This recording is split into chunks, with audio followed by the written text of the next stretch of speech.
Good evening, everyone. Thank you, Warren, for providing the platform, believing in the need to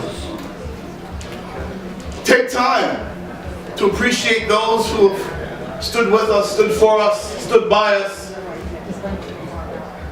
and to really dive a little deeper into their life, because sometimes our lives are told in snapshots, and there's just not enough room for the description. So today we provide a little bit more details, and I'll ask that if you could just focus on this moment of homage, because maybe one day you'll get here, and you'll expect the same from an audience. Yeah. So welcome to the First Friday's Media Edition, one of my absolute favorite things, simply because I understand the hold that this line of work can have on your heart. My first line of work is in media as an entrepreneur, and it's still very deep-rooted passion of mine that I credit even for being here on this stage in front of you today.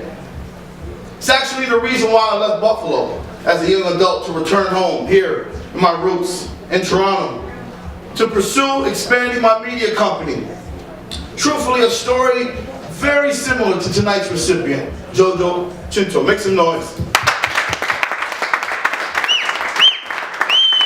In the early 2000s, my team, a small team, we were armed with VHS cameras, crude editing software, but we had this drive, this fire to not only tell the story in our own words, but we wanted to see the world around us in our own eyes. I felt this great sense of accomplishment in getting access into areas that have previously been locked to us. The truth is, just getting in there was the highlight for us. That was our story. Getting the story, in fact, was just the icing on the cake. I remember being inside the locker room of the Buffalo Sabres with this high-8 home video camera that was actually visibly broken. Surrounded by news outlets with their big fancy cameras, but we had this sense of belonging and purpose that allowed us to work the room just like a media outlet, getting interviews. And I remember seeing the face of the Sabres and they looked around and said, "Am I being punked? Is this really happening?"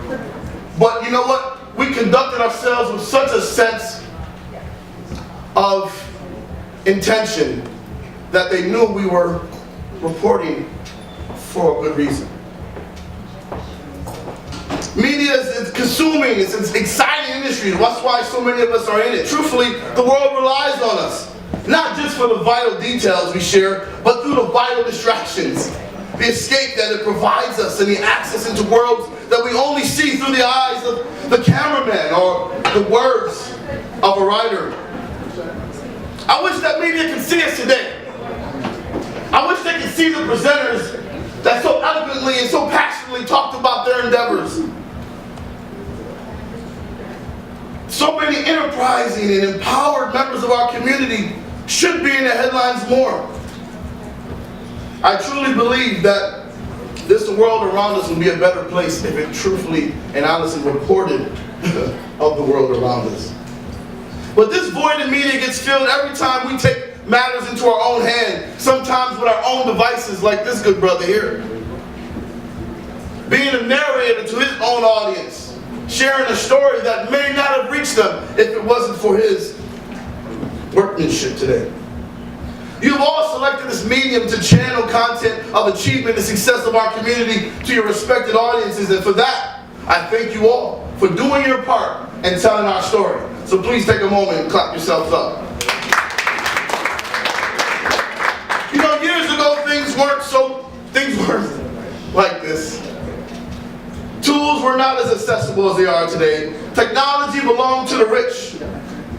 And I love the fact that Mr.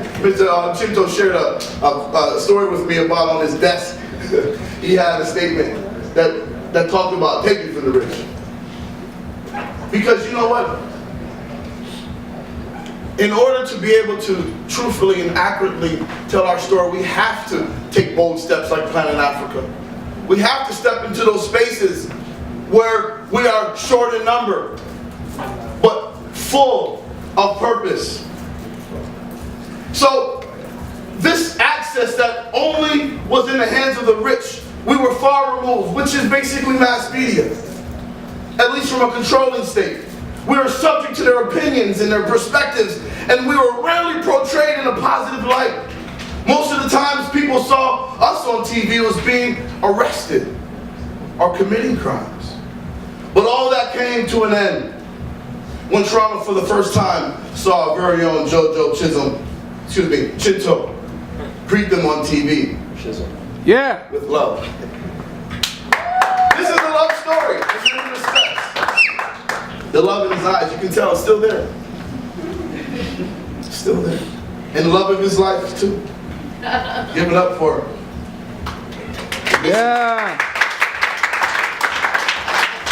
This love story is about a man's dream to fulfill his desire for storytelling. Simple enough. Deep in Africa, the beautiful lands of Ghana, came a man who was a direct descendant of a royal tribehood, and whose lineage also includes the very first black Chief Justice of Ghana, which is the highest judge of the Supreme Court of Ghana. A prestigious pedigree, no doubt, that instilled a sense of will and ability and possibility that drove him all the way to Canada to pursue his dream of reporting. Even with all his royal blood and his political pull, he still found himself having to make a tough decision to leave Ghana after working at Ghana TV as a director and writer, if he truly wanted to fulfill his greatest purpose. But one very easy decision for him was to return back home to Ghana and marry his longtime love of his life. Yeah. Home he brought to Canada. He credits this decision as being one of the wisest one he's ever made. And he paid me to say this. Just for reporting integrity. Just for reporting integrity. Just a joke. Just a joke. Nevertheless, he credits this woman for keeping him focused, grounded, sustained.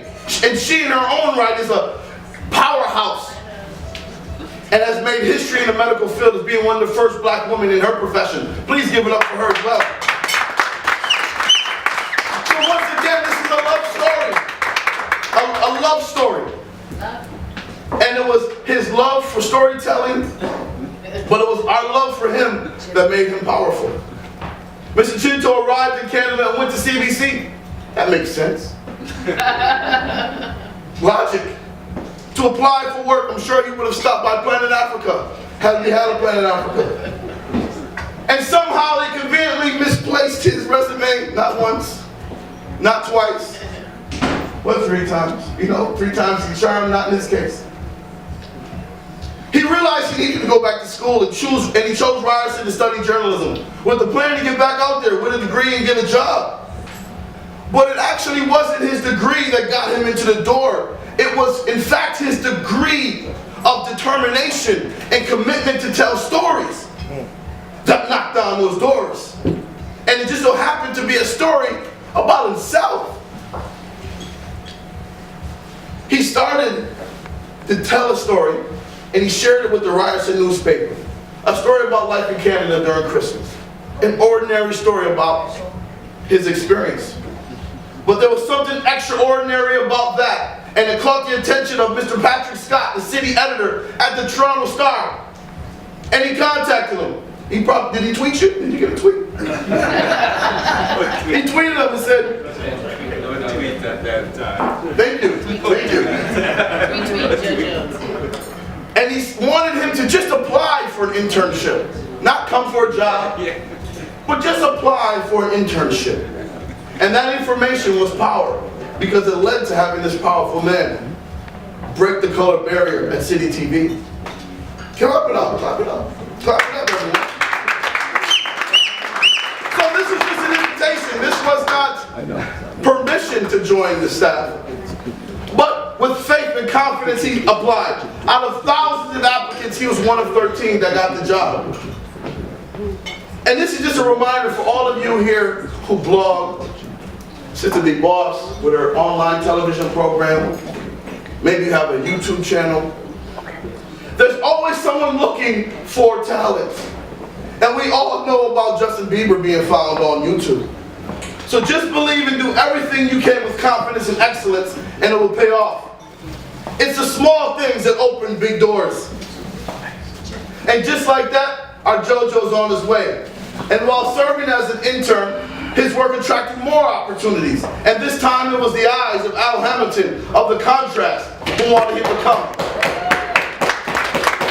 and share his ideas and his intuition into a publication that's near and dear to our heart. As you can see, I didn't even have to ask for applause in that case. This trailblazing weekly newspaper was the eyes and ears and the voice of our black community.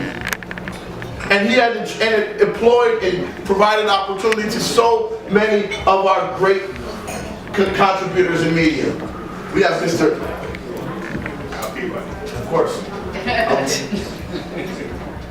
Mr. L. Peabody, who was a pioneer photographer. Yeah. Yeah. Even my father-in-law is a contributor, Mr. Frank Ford, who's present here with us today. Otis Richmond, Norman Otis Richmond, Hamilton Grange, Olivia Babsey, and so many others. Royce and James, give it up for our own Royce and James. His work in Contrast gave him a great responsibility. So first comes opportunity, then comes responsibility. Let's go now. First comes the opportunity, next comes the responsibility. And he was ready for both. This responsibility to tell our stories in our own words, and because of his affinity for photos and his own eyes through camera work, he was responsible for much of the work that we learn to appreciate and rely upon every week. And through his commitment to our cause, he earned the great respect and love from our community. Then it was his desire to return back to TV. Believe it, he fulfilled the mandate to acquire the Canadian experience, right? Poutine, Ryerson. What's left? Skiing. Skiing, tobogganing. There you go. He was ready to go. So he went to City TV, very optimistic. And if you read the Wikipedia, it says that Mr. Chintoh was hired when, at that time, Moses Zeimer was making efforts to make television personalities reflect the diverse cultures of the city. And he became the first black reporter on the station. Give it up! Sure. But that's not exactly how it happened. And that's why it's so important that we control our own narrative and tell our story and not just rely on his. You guys got to contribute now. His Story. There you go. Now, although he was originally turned down, his talent, but most importantly, his presence was undeniable. And the spirit of a king, lineage of a high judge, driven and determined, he would not be denied. So he was offered an opportunity to not work, but to freelance and create stories for $5 a piece. No, you gotta get money. Now, how would you have handled that? Would your pride have steered you from doing that? But see, our Jojo, he knew himself, and when you know yourself, you know your wealth. And he knew that this was the end that he needed. So for over a year, he contributed as a freelancer. Then, eventually that day came. Remember, opportunity comes responsibility. And him being a cute student in that law, he was ready when that opportunity came. Out of the blue, a new producer who happened to be a fellow Ram from Ryerson decided to take a look of inventory, take stock of the personnel, and realized that he was truthfully the most educated and equipped for the job. So she sat him down and said, you know what, sir? I'd like to give you a job. This is on a Friday. Now follow me, because this story is riveting. And this is the reason why you should wake up every single day expecting for your greatness to show up. I hope you speak to the greatness in you. Say, greatness, I'm counting on you today. I'm counting on you, because you never know what's going to happen after a weekend. So on Friday, after a little negotiating and finding out, how much you'll be paid, because he wasn't eager. He knew his wealth. So he wanted to know, will I be compensated? After negotiating those terms, he felt comfortable, went to bed feeling great. Weekend came, started work on Monday. His first big assignment, you ready for this? Seagulls. Yeah, seagulls. Seagulls, ladies and gentlemen. Yes. Go do some seagull work. So he spent the day in the field doing his best reporting job, getting his exclusives with the seagulls. And he came back into the office, and the office was in an uproar. He didn't realize what has just recently taken place. This is going to blow your mind, it blew mine. He walks into work, and the city is in an uproar because of a tragic, horrendous murder and killing of one of our own, Albert Johnson. And they're trying to send people out to get the story, but they all came up empty the whole day. They all came up empty the whole day. And here is his moment. Here is his moment. So they sent him out to go get the story. And he gets to the scene. He gets to the home of the family. And there's news reporters everywhere. But this is where he was able to truthfully cash in on all the investments that he has sold and acquired over his years at Contrast and being a trusted face and a voice of our community. So when he shows up and there's a